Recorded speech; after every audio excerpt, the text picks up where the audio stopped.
the trial of Karen Reed for the death of her boyfriend, John O'Keefe, is underway. There are 17 jurors, and they're coming and going with a police escort. I've seen a lot of things. I've never seen anything like this. This case never ceases to amaze me. The first week of testimony has come to an end. It's a spectacle, that's for sure. We really heard the defense highlight some of the discrepancies between what was documented and what first responders said they remembered.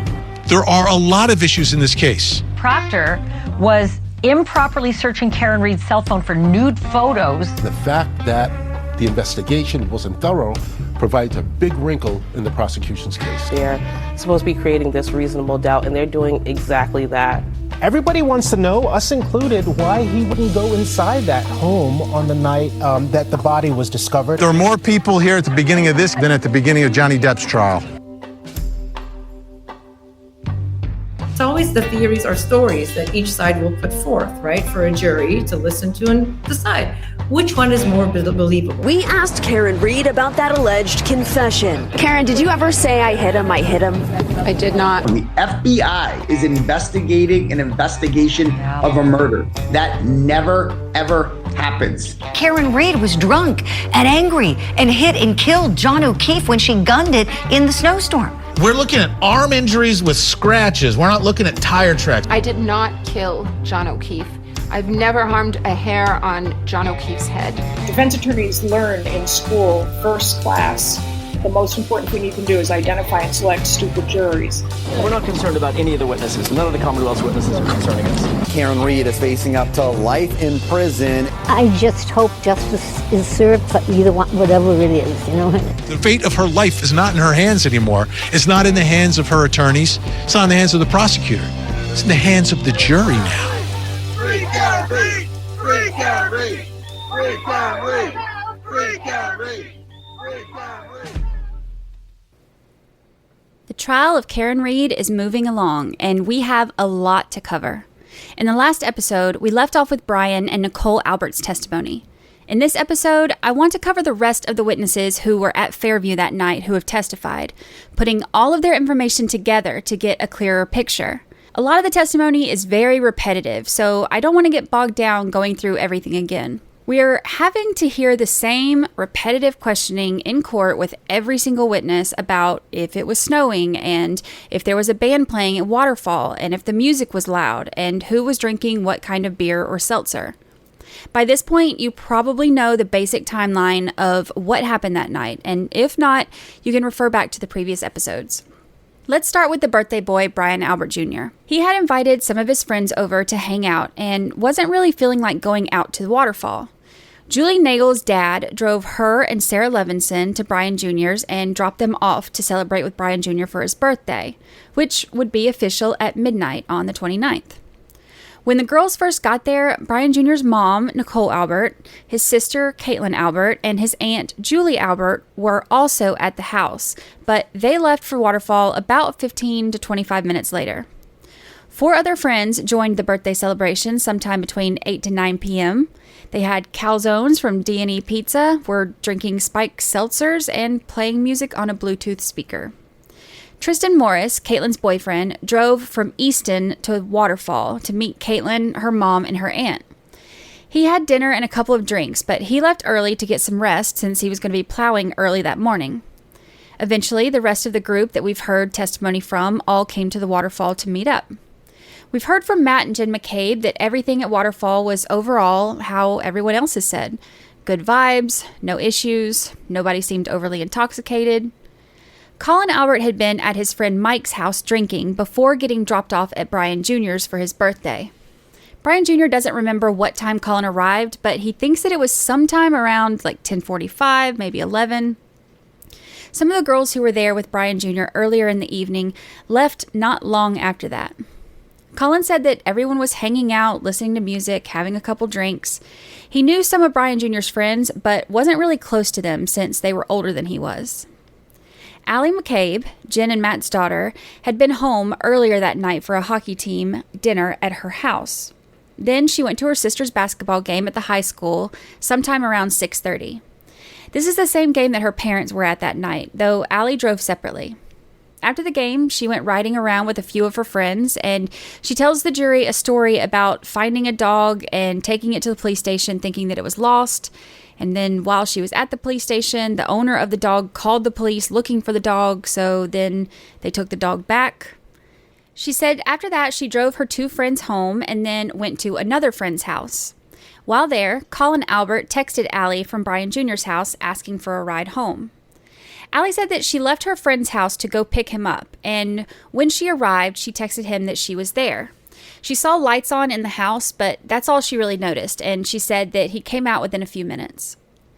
Colin Albert said that when they arrived home from the Waterfall, they parked in the driveway and walked inside, and she remembers seeing Colin in the foyer area when she came in, but said that he wasn't there long. She said that Higgins was the next to come inside, but Caitlin didn't notice what he drove or where he parked. It had started to snow, nothing crazy, and Allie McCabe said that she drove Colin home, saw him go inside sometime right before 12:30, and then she went home. Now, I want to get into this a little bit right here because there's a few things that happened in trial while talking about all of this. Lally asked Allie about an interview that she had with troopers in August of 2023. Apparently, she talked to them on a Zoom call, and she said that she provided the text that she sent Colin to let him know that she was there from that night with a timestamp. But here's the problem. By the time they finally got around to talking to Allie this many months later, she had upgraded her phone and the texts are apparently not available anymore. So all he had to enter into evidence is a screenshot that was taken with her phone. The texts weren't actually text, though. They were iMessages, and iMessages are sent through either Wi-Fi or data on the phone, not through the cellular service, which means you can't really verify them through a cell provider or a phone bill, for example. iMessages will show up as data usage, but they won't have individual time-stamped entries on your bill. You can verify them with a forensic download of a phone, but of course, they didn't do that with Allie. So they didn't even ask to look at her phone or see the text, so all they have is this screenshot. The reason that this can present a problem for the jury is that screenshots are really easy to manipulate with times and contacts, and you can easily delete messages before you take the screenshot. Now, that does not mean that the jury is going to assume that she did that, but the jury is going to know that it's possible. When the defense's theory seemingly involves Colin Albert being at 34 Fairview for longer than what they testified to, it's something that the defense will poke holes in to keep the jury seeing reasonable doubt. The judge instructs the jury that in order to consider any electronic communication in their deliberations, they basically have to believe that it's more likely than not that these texts are what they look like between Colin and Allie and that they're accurate. The texts are displayed for the jury, and we see text from Colin at 11:54 that said, "You can get me now if easier." Allie responds at 11:55, "Okay, I'm driving people home now." And Colin then tells her just get him after. Now, I have questions about this because I feel like it's kind of unclear.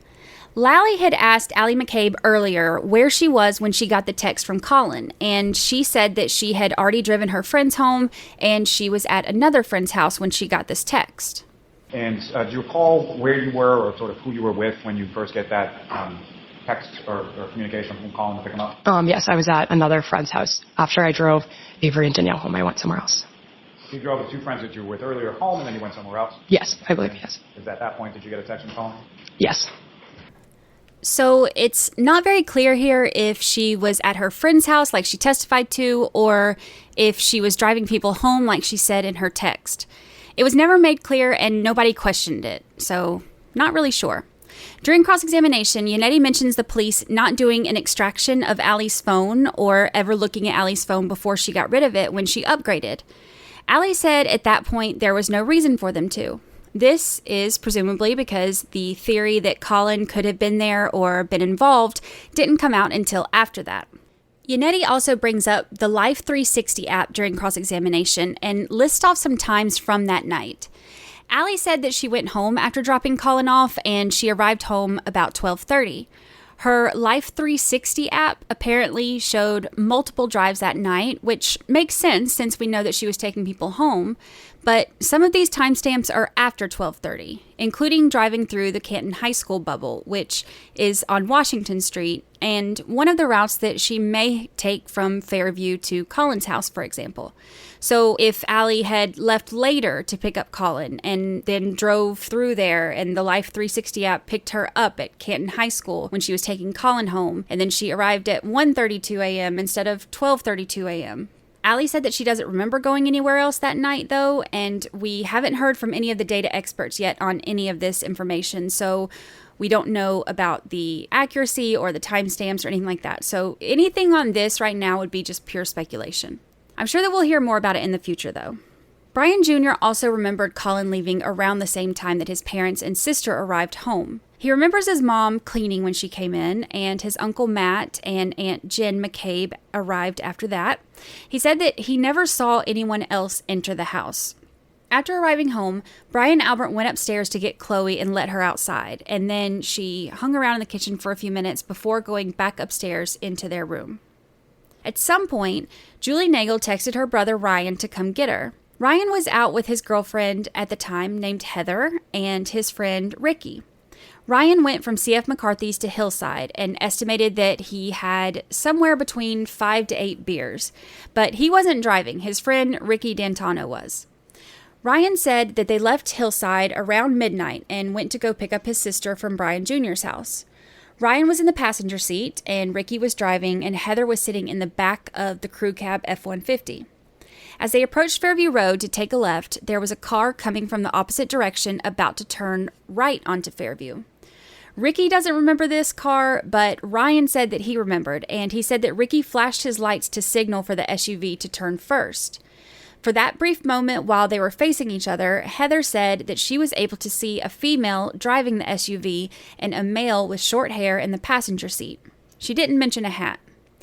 They pulled up to the same house, and the SUV stopped just ahead of them. Now, this is where a lot of the memories tend to vary. All three in the truck remembered parking in front of the driveway. Heather Maxson remembers the SUV stopping probably a little past the mailbox, just what she said was 2 or 3 feet between them. Ricky D'Antano remembers the SUV parked maybe 10 to 20 yards in front of him and points in the photo to the middle of the yard. Ryan Nagel remembers the SUV being a car length or maybe a car length and a half in front of them. Julie said that she remembers seeing the SUV pull up prior to her brother being there, and once at the mailbox, and then in the middle of the yard, and then closer to the flagpole. But Julie said that when she walked out to talk to her brother at the truck, that the SUV was gone. It wasn't there anymore. So all different versions of this. Now, Heather, in the backseat of the truck, said that the SUV never moved while they were sitting there. And Ricky, the driver, did not recall seeing it move either.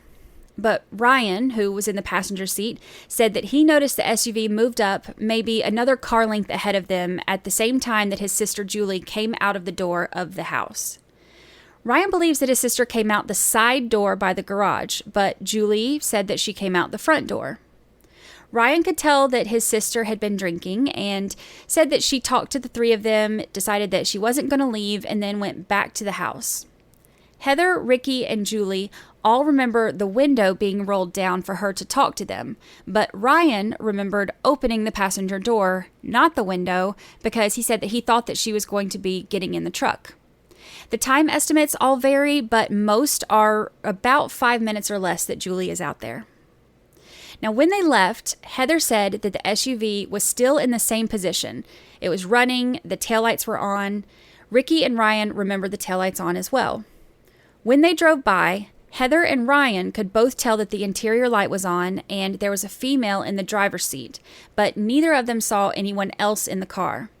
Ricky said that he didn't look, so he doesn't know.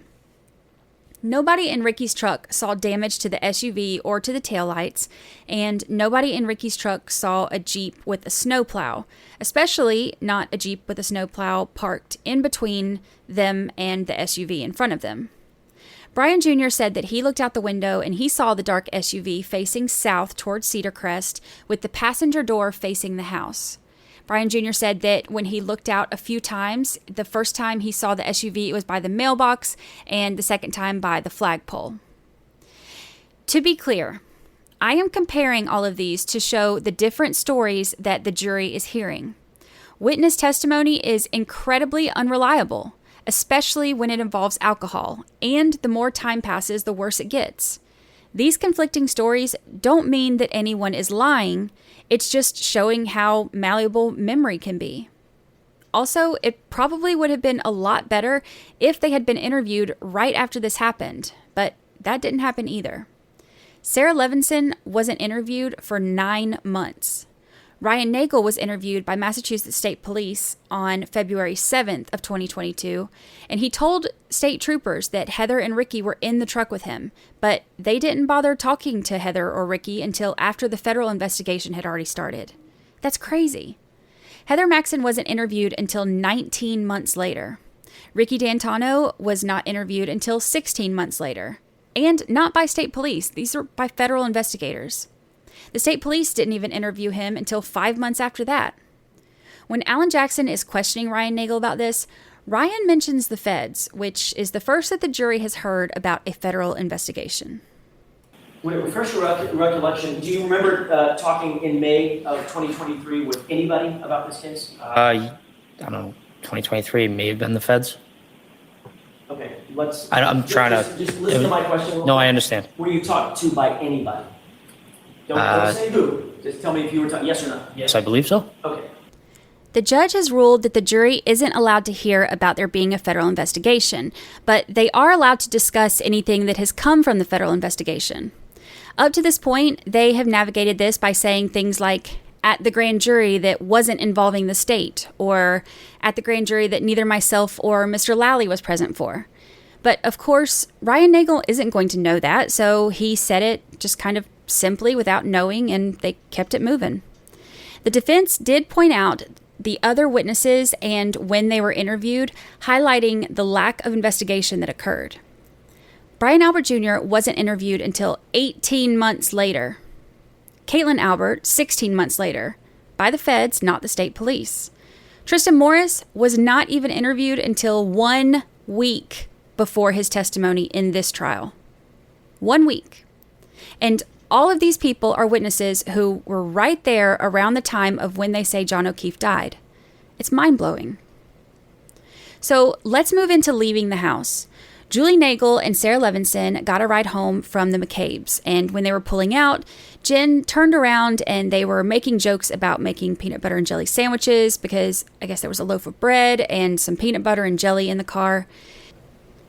When they're leaving, Julie Nagel, who wasn't interviewed until later that year, gave a statement that she saw some type of dark object on the ground in the yard by the fire hydrant. Here's Julie Nagel describing what she says she remembers. I did notice behind Sarah and Jen, I did notice something out of the ordinary, like a black blob in the ground by the flagpole. And from where you were situated in the car, do you know sort of what was the lighting like over in that area of the yard that you saw by the flag? It was pretty dark out, but the snow was kind of heavy at that point, so couldn't really see too much. But so the snow's coming down at that point? Yes. And if you know about where in relation to the flagpole was this black object that you saw? I would probably say close to the street, but in their lawn, right kind of in front of the flagpole next to it.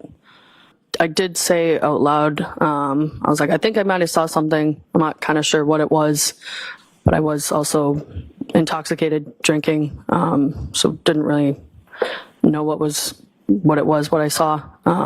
But Sarah was like, "What, Julie?" And I was like, "I don't know what it was." And then that was kind of really it. And that was sort of the end of the conversation in reference to that, is that correct? Correct, yes. Can you describe how big an object it was that you saw? I'd probably say 5 or 6 feet, long, but. And at the time that you're driving by at that point, could you tell what it was? Not quite sure, no. And here's defense attorney David Yannetti questioning her about this. You claim now to have seen a black object in the snow, correct? Yes. Object is the term that you used when you were finally interviewed about this matter, correct? A black object, yes. Right. You never before ever told any investigator that what you actually saw was a black blob, correct? I don't remember. And you also never, ever told any investigator that this black object that you described was actually 5 feet or 6 feet long, correct? Correct, yes. The very first time you're now mentioning this testimony that this black object, as you describe it, was actually 5 or 6 feet long was just today, after 12 noon on May 14th of 2024, correct? Lally asked me how big it was, so I just told him right now, yeah. Yeah, Lally, when you say Lally, you mean Mr. Lally, correct? Yes, Mr. Lally, correct, yes. Mr. Lally just asked you during this trial, again, right before this jury. Yannetti brings up that Julie Nagel never contacted police or Brian Jr., Brian Sr., who's a trained first responder, or anyone else seeing this dark object or black blob, even after learning that John O'Keefe was found in the yard that morning. So here's where the jury's personal thoughts will come into play. Julie Nagel is the only one to say that she saw anything that night, but she also testified that the SUV was gone when she was outside talking to her brother. So if she was intoxicated enough not to see a whole car right by where they were, then can they rely on her testimony about seeing a black blob? And if she saw that, then why would she not have told anyone after finding out that John O'Keefe was found there the next day? Also, Matt and Jen McCabe both testified that they didn't hear Julie Nagel say this in the car. And Jen said that she was physically turned around in the car facing the back seat talking to the girls. So these are questions that the jury will have to consider when determining how much weight to give each part of the testimony. Yannetti also brings up that Jen McCabe asked Julie Nagel for a screenshot of the text between her and her brother from that night. She sent them to Jen, but she said that she didn't think any actual investigator had ever asked her for those texts or screenshots, just Jen McCabe. The cross-examination ends for the day with Yannetti asking about the timing of Julie Nagel's statement to Trooper Proctor. Almost everyone who left the house that night, Jen McCabe, Matt McCabe, Brian Higgins, Sarah Levinson, Colin Albert, Tristan Morris, Ryan Nagel, Heather Maxson, and Ricky D'Antano, all of these people passed by the spot where Officer John O'Keefe was found, and nobody saw him or anything else lying in the yard. Yannetti wants to point this out, so he begins to say that as of October 22nd, the defense had publicly announced that nobody in that house had seen a body in the yard. And then within days of that, she's now the first person to say that she saw some type of object. And you know, Ms. Nagel, that as of October of 2022, the defense had, in this case, had publicly announced that Objection, Your Honor. that house saw a body on that front. So that question's improper. I'm going to strike that question. Lally objected, the judge sustained, and struck the question from the record. We'll be right back. Caitlin said that she was the last to leave, and Tristan came to pick her up in her Jeep Cherokee. She said that her plan was always for Tristan to go home early from Waterfall and get some sleep since he had to plow early the next morning, but he still came back to Canton to pick her up. On cross-examination, Yannetti pushes back on this a little bit and asks about Tristan waking up to make a 20-minute drive, 40 minutes round trip, to come pick her up on top of the 40-minute round trip that he already made to Waterfall and back for dinner. Yannetti asked Caitlin why it was so important for her to leave that night so late, and Caitlin says that she didn't want to get snowed in there. Yannetti asks her if she took Chloe with her when she left, and Caitlin said no. She came out the front door when Tristan arrived and walked to the car, and they drove right by where John would have been, but didn't see anything. Caitlin said that she was wearing high-heel boots, so she was looking down when she was walking because of the snow, and she said that she wasn't looking out the window when she left. Tristan did take the stand, but he didn't remember much of anything. He didn't remember how long he was at Waterfall, doesn't remember if it was snowing when he left, doesn't remember what time Caitlin called or texted him, or what time he went to pick her up, or how much snow was falling when he did, or where he parked, or what door she came out of, or much of anything else other than she sat in the passenger seat. When asked why he drove all the way out there to pick Caitlin up at that time, he had a very understandable response. From your discussions with Caitlin, what was the reason that you went back to 34 Fairview to pick her up and bring her home? Objection. Well, allow it. Why'd you do that? Well, she's high maintenance. I didn't really want to have to deal with her.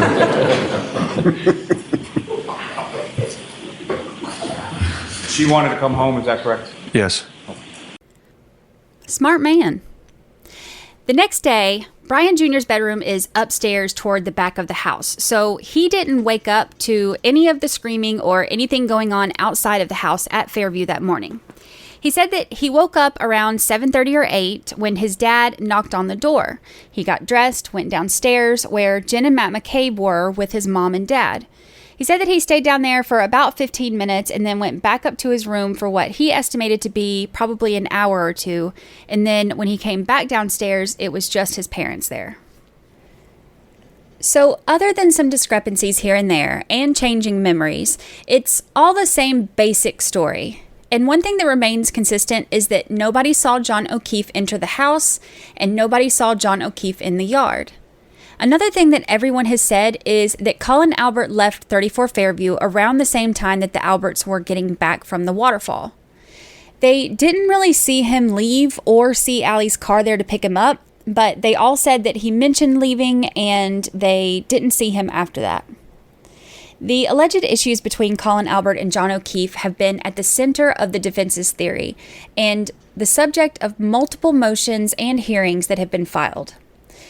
He has some questionable social media posts that have been shared over the course of the past year, and there's been a lot of speculation about his hot-headed temper being the potential catalyst for a drunken fight gone wrong.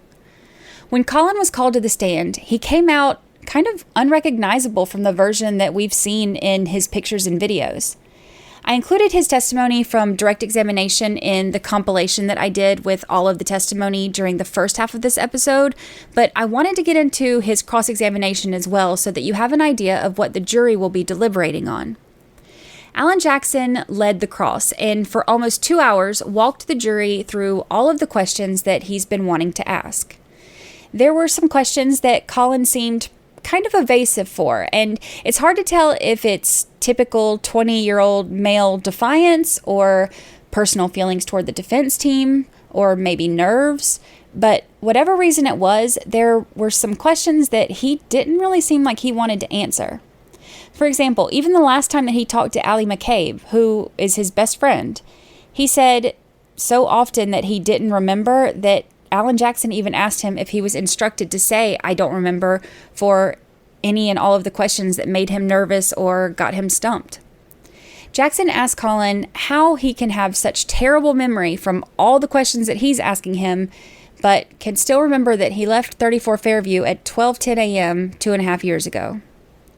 Colin said that he didn't prepare for his testimony with anyone, but then he said that he was prepped with Lally about a month ago, and Lally was telling him the questions that he would be asked here. But Colin couldn't remember what those questions were, and he couldn't remember what his answers would be.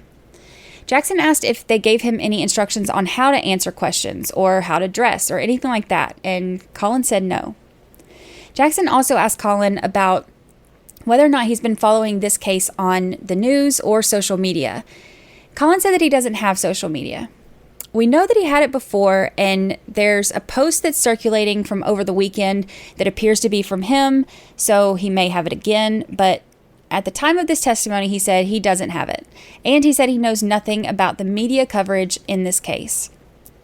The topic of the Proctors is brought up, and the photos from Courtney Proctor's wedding are shown to the jury, where Colin was a ring bearer and is featured in the pictures with Michael Proctor, the lead investigator on this case.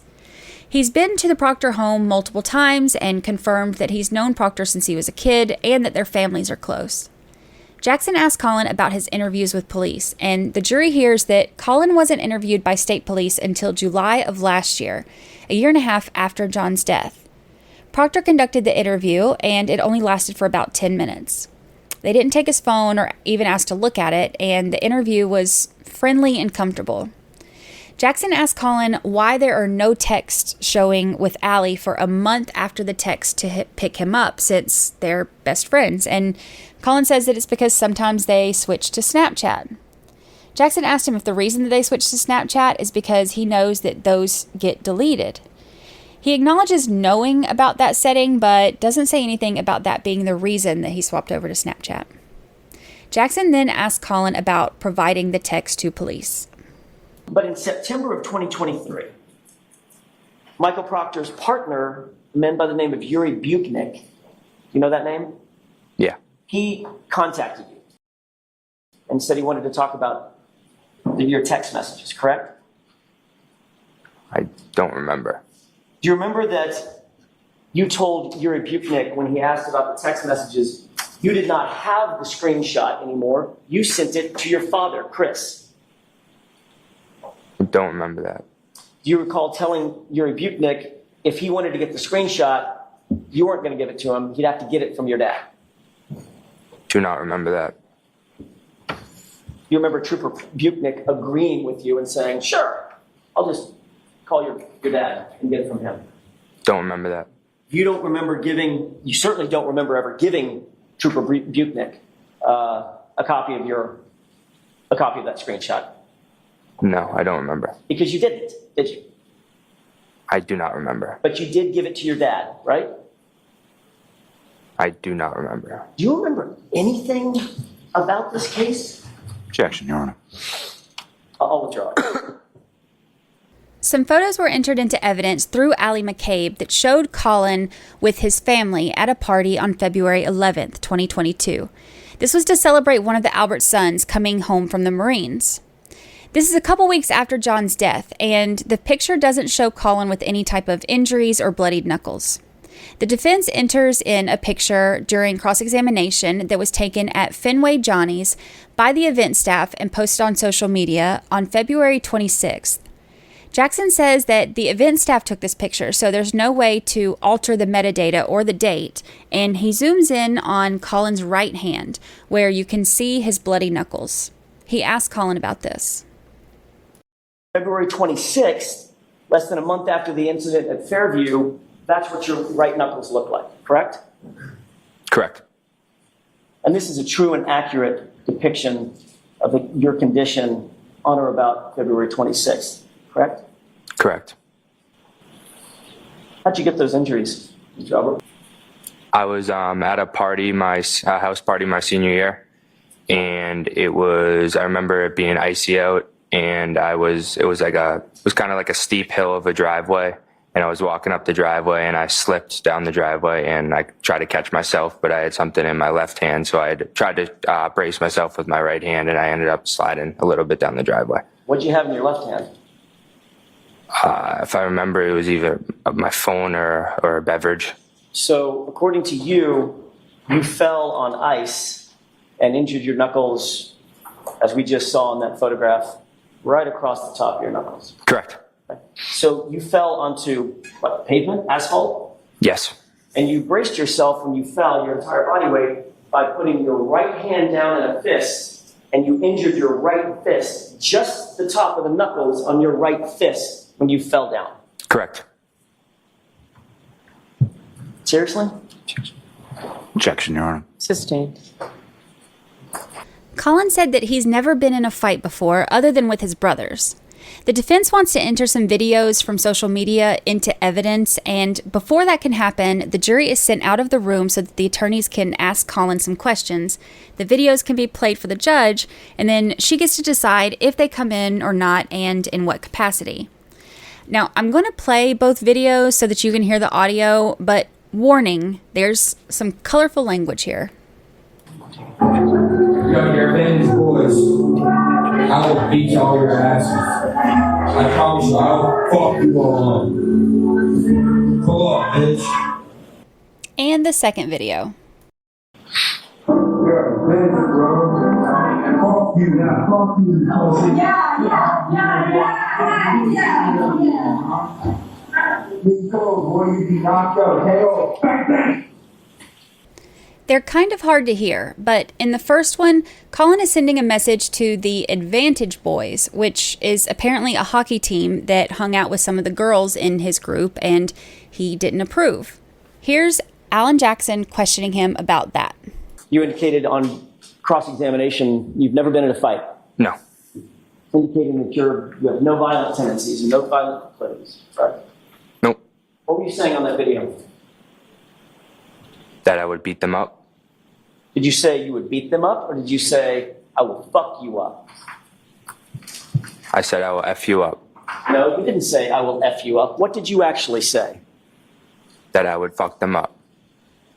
You also said something about beating somebody's ass, right? Correct. What did that mean? That I would beat them up. So when you said, I will fuck you up and I will beat your ass, was that a friendly invitation? No. That was a threat, correct? I don't know if I would call it a threat. Don't? I'm not sure. Someone walks up to you. I'm not going to do it. But if someone did, walked up to you and said, I will fuck you up. I will beat your ass. You wouldn't take that as a threat? If they walked up to me, yeah. But if they didn't walk up and just shouted it across the street and stood there and said, I will fuck you up, I will beat your ass, that's not a threat. I'm not sure. Yeah, I think you are sure, sir. Were you threatening these Advantage Boys guys, whoever they are? Yeah, kinda. Were you threatening them with violence? Kinda, yeah. Yeah. He also asks him about the other video. In the second video, you said, fuck you a number of times. And then you said, KO, you said, pull up, KO, bang, bang. Right? Correct. Explain that to me. I'm not sure, like, explain what I said. Is that a threat? Yeah. Pull up, bitch. Right? Yeah. Who are you talking to? Those same Advantage kids. Got it. So you're threatening them yet again a second time. Yeah. What does pull up mean? Like, come by. Yeah, meaning get over here. Mm-hmm. Right? Yep. Because when you do, I'm going to fuck you up. Right? Yeah. Meaning I'm going to fight you and I'm going to put you down. Correct? Correct. That was your threat to them. Correct.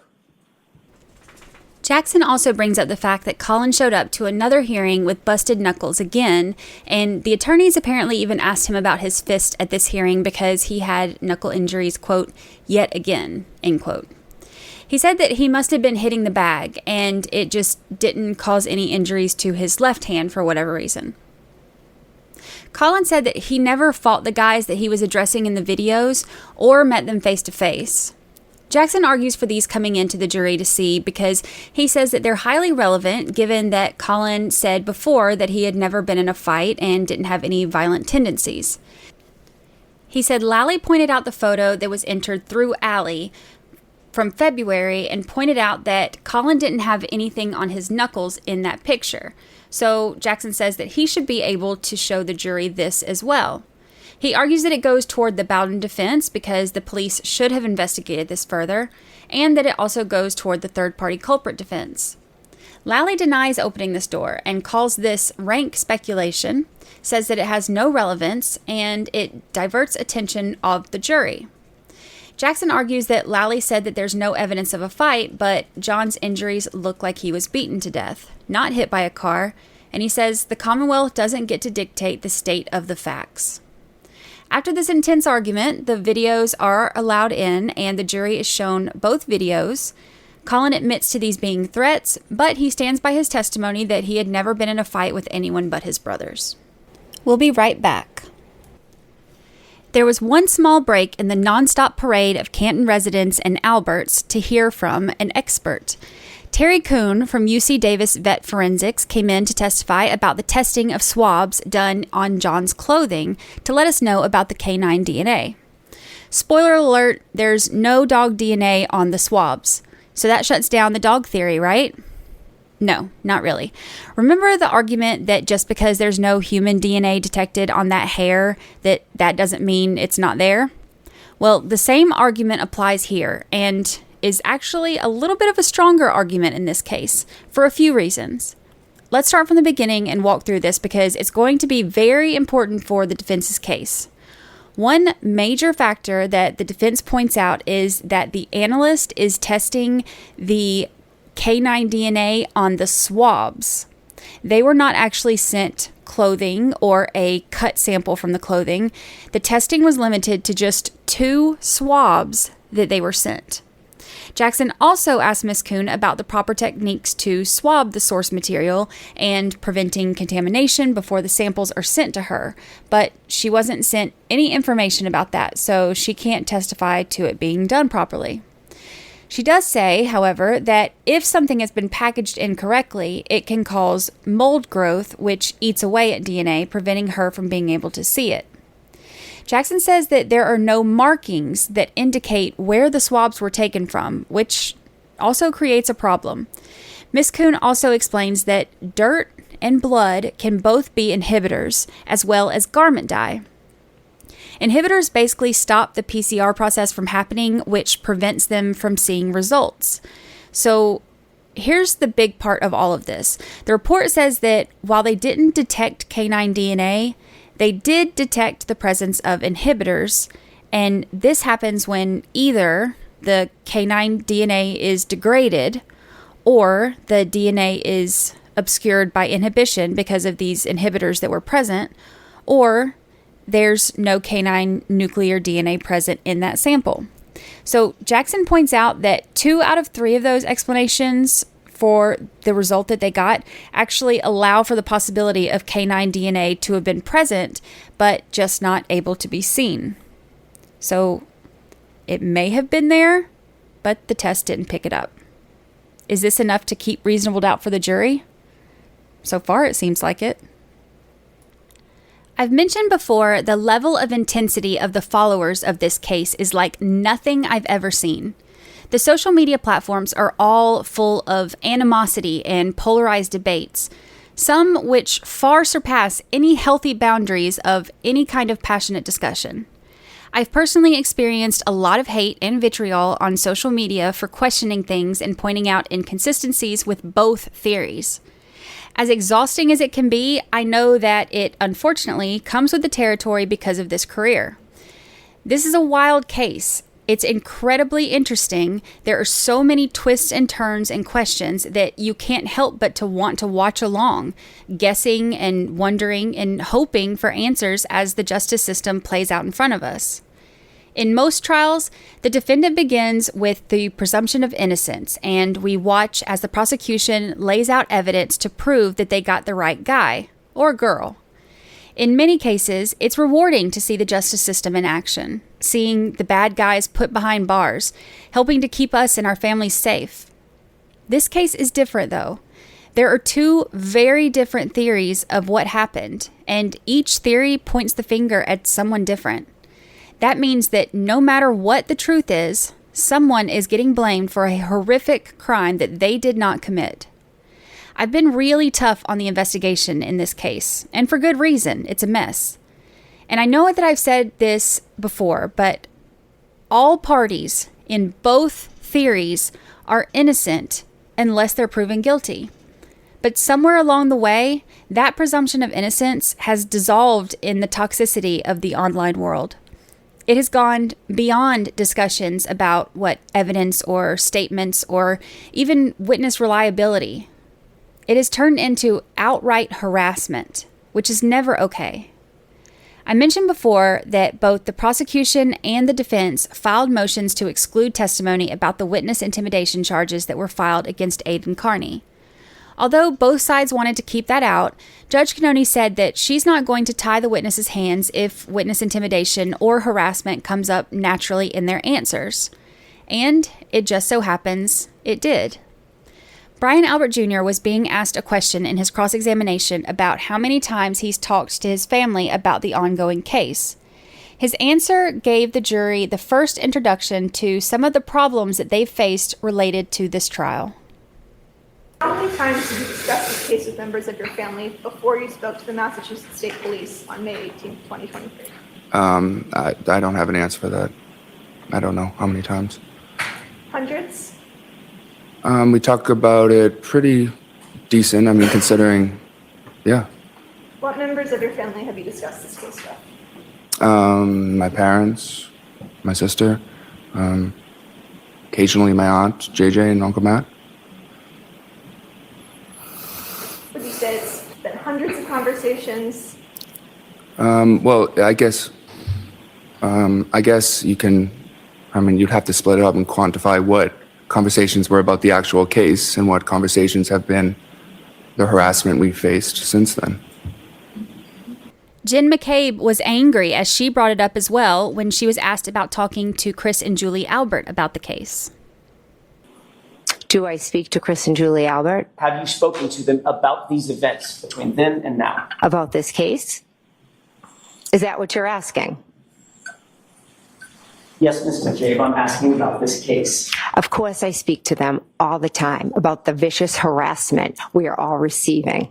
Okay, but that wasn't my question. My question was, did you talk to them about this case, Ms. McCabe? Colin Albert brings it up as well. Obviously, you've been thinking about this case quite a bit, haven't you? Yeah. Over the last 2.5 years. No. How long have you been thinking about this case? Since people started writing about me on the internet. You were at a house where an individual ended up dead on the lawn the next morning. Did that prompt you to start thinking about this case? No. Not so much, huh? Nope. During redirect, Lally asks him to explain that. And you had indicated in your testimony in response to that questioning, essentially not until people were writing things about you on the internet, correct? Correct. Can you expound upon that? Can you explain to the jury sort of when that occurred and what were the things that were being written about you on the internet? I'd say about a little over a year. It started when people on Twitter, Instagram, social media were just coming at my family, calling us murderers, harassing us, showing up to our doorsteps, our sports games. I mean, we couldn't leave the house without people taking pictures of us, and it's very terrible. And how long has that gone on for? The past year and change, a couple months. Past year and a couple months, I'd say. And when 20-year-old Allie McCabe is asked during redirect examination why the police didn't ask her for her text about what time Colin had left before last year, she told Lally that it's because Colin wasn't in the house when John was there. So until that theory came out and people started harassing them about it, the police had no reason to question it. Lally asked her to expand on that, and the defense objected. Judge Canoni overruled the objection, saying that the door had been opened to allow this testimony in. Allie cried on the stand when she said what she's had to deal with. Some questions about that time frame of August of 2023 when you were asked and you turned over sort of screenshots to troopers from the state police, correct? Correct. You were asked about previous times indicating that you weren't asked and it wasn't relevant, correct? Correct. Now, you know why you were asked in August of 2023 versus any prior time period? Because Colin Albert wasn't in the house, and then it was brought up here that he was. And brought up where? By the defense. And around that time of August 2023? I believe so, yes. And with reference to relevancy, is that what you were talking about? Correct. And what, if anything else, you're close friends with Colin Albert, is that correct? Correct. What, if anything else, has either your family or Colin Albert and his family undergone over the course of dependency of this case? Objection. No, the door's been opened. I'm allowing it. Well, basically harassment. Harassment by whom? Bloggers, people online. And what, if anything, in relation to Colin Albert being in the house has occurred as far as the harassment that you're talking about? Can you rephrase? With reference to what you were talking about as far as the relevancy of Colin Albert being in the house at that time, what, if any, harassment was there in relation to that and in relation to Colin? Well, No, go ahead. She can answer. Colin wasn't at the house, so he's being harassed he was not at the house when John was there, so I drove him home. So people are harassing him saying he was at the house when it's not true. When you speak about harassment, what specifically type of harassment are we Constant phone calls, emails, awful messages. Objection. I'll allow it. Focus on this witness, not Colin Albert at this point. As far as you and your family, what, if any, type of harassment have you received? People showing up at our house, people emailing my school,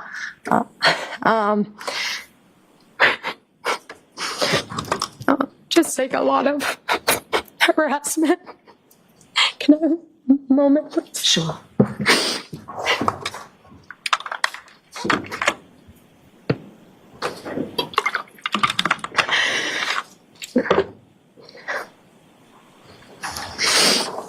Okay, I'm sorry. I have some, thank you. And how long a period of time has that persisted for? Very long time. Thank you. I have no further. I've said it before, but it bears repeating. All parties in this case have the presumption of innocence. It is a public trial, which means that we're going to look at things and analyze it, weighing evidence to see what fits and what doesn't. But involvement in the case should stop there. Harassment and personal attacks should not be happening. At the time of this recording, Jen McCabe is still not done with cross-examination, and it's been a fiery one so far. I brought up some of what she said and what her husband Matt have said in this episode, but the majority of it I'm saving for the next episode so that we can look at it all together once the testimony is over. There are some things that they have brought up that are very different than what we've heard from others, and I want to take a look at it all together. The prosecution is only halfway through their witnesses. We still have a long way to go, and we still have a lot of questions that need to be answered.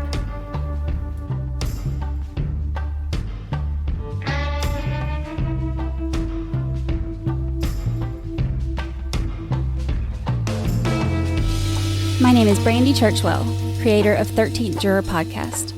If you're enjoying it, please leave us a review on Apple Podcasts and Spotify, and share this episode with your friends. For more information, photos, and episode guides, visit our website at 13thjurorpodcast.com.